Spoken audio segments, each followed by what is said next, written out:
तुम्ही एक अटेन्शन म्हणा, एक लव्ह म्हणा, कुणाला तरी देताय, एवढं देताय, एक वेळेला यू फील एम्प्टी, बरोबर.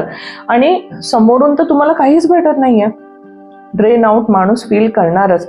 ज्या वेळेला ही सिच्युएशन येते तेव्हा असं वाटतं यार हातात काही राहिलंच नाही माझ्या, ठीक आहे, सगळं काही हरवलं, मला तर सगळंच गेलं, असं होतं, ठीक आहे.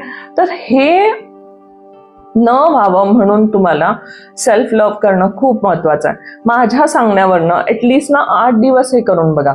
जस्ट जावा, मिररच्या समोर उभं राहावा आणि just talk with your self. Okay, फक्त बोला की यार तू खूप सुंदर आहेस, तू आहेस तशी खूप चांगली आहेस, तू सगळं काही करू शकते, तू एवढ्या गोष्टी झेलल्यास लाईफमध्ये, हे तर खूप छोटी गोष्ट आहे. म्हणजे दिस इज ऍक्च्युली ट्रू. जेव्हा मी हे बोलले स्वतःच्या डोळ्यात डोळे घालून, म्हणजे अक्षरशः डोळ्यात बघा स्वतःच्या, त्यावेळेला बोला